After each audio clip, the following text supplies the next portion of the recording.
Obsidian Stewart. Uh, a viewer of mine recently looked at my video on the headphone show You Let Us Down and left a comment. And he said, more like this, please, maybe a budget guide to audiofiling. I love that word, by the way. And thanks for watching. And listen, guys, I have over 400 videos that I lost, and I regret that because I had a big following, if you want to call that, of people who were asking a lot of questions about basic things in audiophile technology, world, whatever you want to call it, audiofiling. So I decided I'm going to start it back up. This kind of woke me up, you know. So what I've decided to do is this small series I'm going to put together about the basics of audiophiles audiofiling. Yeah, so they're gonna be like these mini reviews and recommendations, and that's basically what it's gonna be. I'm gonna keep things very surface level, but enough that hopefully, if you didn't know about certain terms and certain features before, you can pick them up. But I want to do price brackets. So for now, I'm going to keep it under $50 and see what we can get out of that. And for that, I wanted to start with the Monoprice Retro. And listen, I've kept these headphones for a reason, right? Uh, the Monoprice Retro are going right now for just about $20 on Amazon, and I don't know if that's a sale, but that's around the price you'd get it at for. It's a headphone that is designed, as some people would tell you, for studio work. Listen, anybody can tell you any headphone is designed for studio work and mostly be right. Yeah, it's that loose, right? But these guys are very versatile. These guys you can listen to almost any genre of music, and that is something you're going to see across the board. There's no headphone that I know that plays every genre perfectly, so you're going to have to experiment with it and see how it goes. What I'm going to show you or tell you about this is how it performs sonically, and then you can decide if this is something that you might want to use with your type of music. So first off, we're just going to take a look at it and then talk about the sonics of it, but I'm going to tell you about the specs of it. So it's what we call an over-ear headphone, right? Because it goes over your ear, right? It's also known as a circumaural headphone. That's the audiophile term for it. And that it's some people prefer that, some people don't prefer that. Of course, if you have the over-ear headphones like this, it's going to isolate the noises around you, depending on whether it's an open or closed back headphone and the type of pads you use. And what I mean by open and closed back is whether or not the back of it is closed like this and sealed, or if it's open with holes that allows air to come out both ways. So air pressure goes forward into your ears, air goes out in the back, and there are different reasons for that. Just know that there's one feature about headphones that benefit greatly from open and closed backs, and that's what we call soundstage. And soundstage is the sense of how wide the area of list of music and sound is. So you can feel like you're either stuffy inside of here and the music isn't really going anywhere, but it can still sound good, or it can feel open and airy and wide. Open back headphones tend to have a reputation of being much more open, airy, and wide, and that's because they tend to be open, airy, and wide, right? Physically, so they tend to have larger sound stages. I didn't say better, say larger, right? Closed backs tend to have smaller, more narrow and compact sound stages, and that doesn't have to be a bad thing if the acoustic engineering is good. So, being an over-ear closed-back headphone, right, means that you're not going to disturb anybody when you're playing your music because there's no sound that's going to come out of here. If you play it loud enough, it's going to leak and they're going to hear it. But these are the kinds of headphones you can take out, but not this one in particular, and you'll see why. The other aspect of it is that because it's closed, noises from outside won't come in. So it's a twofold system, right? Uh, we're gonna talk about the cable because that's something you always look at with respect to headphones in the audiophile genre that are not wireless. This cable is about 10 meters long, 10 feet long, and I'm not kidding, right?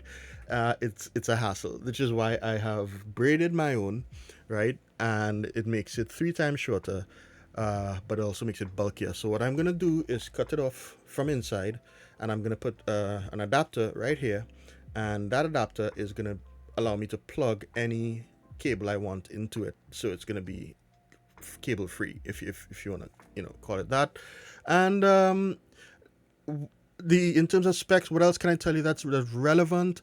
It has some. There's two things I want you to consider: something called the impedance and something called the sensitivity, and these are important. Impedance and sensitivity, while not explaining exactly what they are, they basically tell you how easy it is or how difficult it is to drive these headphones. Meaning, how much power do I need when I want to listen to these headphones? Can I plug it into my phone? Does my phone have enough power? Does my laptop have enough power? Am I going to need an amplifier? All those questions, all those things. So this one has an impedance of 32 ohms. You can safely say, yeah, you don't need an amplifier, an external amplifier. You could probably run that off your phone. You can probably run that on your laptop or your PC, no problem. The sensitivity is extremely important as well. So the sensitivity here is 94 decibels, which is basically another indicator that this is easy to drive, right? You want your sensitivity to be higher if you want it to be easier to drive. I have a rule. I always tell people I don't care if you're on a desktop or you're stationary, put it on an amp or get a portable amp or something. There are many benefits to putting a headphone on an amp, even if you don't need one to drive it. But we'll leave that for another day. Let's look at the actual the physical properties of it. It's plastic, it's all plastic, but it's solid plastic. One thing I love about it is the auto adjusting headband. It has this feature where it comes in naturally regardless of the size of your bean, and this leather that you see here is custom done. I did that just because the one that was on it was plastic. Right, and I didn't like that, and I changed the pads. Right, so the pads don't come like this, right? These are some bit overdone pads, and outside of that, right, and this wire headband going over the top, there's not too much in terms of the rotation here, but that's fine. It's gonna fit easily and comfortably, and they're so light you can keep them on for hours. Okay, finally, how do they sound, and would you want to get them? One thing that struck me, the thing that struck me when I first listened to these, not expecting much because of the price, and that's a bad way to look at things, but there's there are reputations that some companies have below certain prices that you have to start factoring in sometimes. That's just how the industry goes, right? But I wasn't expecting much, and I was surprised. I was kind of blown away by the soundstage in this. This soundstage sounds as wide as some open back headphones that I have. Is sometimes it can sound wider than some open back headphones that I have. I remember Zeus, Z reviews. He was reviewing this as well. Said the same thing. I think he said that this has more soundstage than it deserves to have, or something to that effect. Yeah, that thing, and it makes it feel like a much more open experience. A wide experience makes you feel like you're not boxed into any kind of booth listening to music, and that's a good thing because the rest of it is actually quite balanced. It's think about it like this: you have bass, mids, and highs, right, or treble, and the higher the bass is, the more you're gonna get out of it when it boom, boom, boom kind of thing. The lower the bass is on its frequency response means that it's gonna have like not a lot of bass, and if you like bass, it's not gonna be for you. Here, it's pretty well rounded off. At the end, it's what we call rolled off, so it has a nice substantial amount of bass. It does not overshadow the other aspects of the sound. It doesn't leak into the other aspects of the sound. It's not what we call bloated, right? And it's not loose. So it's very tight and controlled for and keep in mind, guys, this is for $20, right? Based on other headphones I've owned, I would say this has at least a $60 sound, at least, maybe a $70 sound if you look at what's in the market. So for $20, this is an absolute steal. And when you get into the mids, it's not, they can be either very forward so that you feel like the presence of the music comes more at you, or it could be recessed where it feels like it's more behind you, and this is the voices and the instruments and where things are located within. If you can pinpoint, like the guitars here, the singers here, the drummers are here, whatever, you get good, and that's called imaging. You get good imaging with this. So there's no problem with the mids. I would recommend this to anyone who's very, very I would say mid forward, but yeah. And finally, the treble tends to have, at this price point, there tend to be an issue with treble. At this price point, in fact, in general, headphones tend to be either too bassy or too bright, right? Where there's too much treble and it gets piercing and fatiguing, can't listen to it. Or it could be a combination of both, what we call a U shape or a V shape, right? Because it looks like a U and a V, and then the mids are squash and you can't hear really what they're saying and singing. It doesn't sound good, and it's like a big mess. Here it's balanced. The treble is a little bright, but not too bright, especially if you change the pads. The pads make a big difference with headphones. So when you could change the pads, you can get it to sound super bright and bad, or you could get it to sound really nuanced. So at the end of the day, I have many headphones that cost, I can't tell you how many times this much, but this is a headphone I still listen to, and I have kept in my collection after getting rid of headphones that cost more than this. That's to tell you the prices and everything.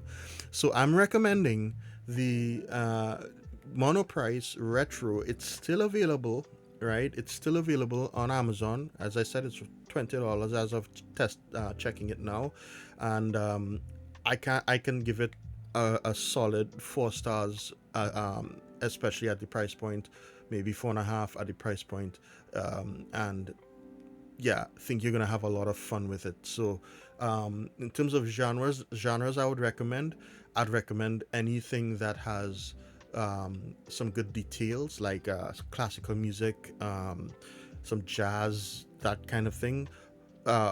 Rock is good because of the bass. Electronic music, EDM, that kind of stuff, it will play well. May not be my first choice, but it will play well, right? Anything vocal forward as well, I will say, yeah, pop, no problem. So it's very versatile. So these are the Monoprice Retros. That's my Obsidian recommendation, and this is just episode 1 of this particular series, which I've yet to name. Hopefully, in the by the time I upload it, I would have named it. But anyway, thank you for watching. Thank you for the comment and the suggestion that made me want to start this back up. Okay, and we'll progress with more headphones and gear as we go forward. And as I said, I'm gonna try to stay away from too much of the audiophile jargon, because I want to keep it very baseline, but I will start using a little more and a little more every now and then to just kind of make it easier for us to communicate as we go along and help you understand the industry better, so we can do some better audiophiling together. Right? Anyway, guys, I had a lot of fun, and sorry if this was too far in or too long in coming, but it's here now, and I hope that it's beneficial to you. Feel free to ask me anything, and feel free to comment, and I look forward to seeing you in the next one. I'm Obsidian, this is Stuart, and for now, we're out of here. Take care.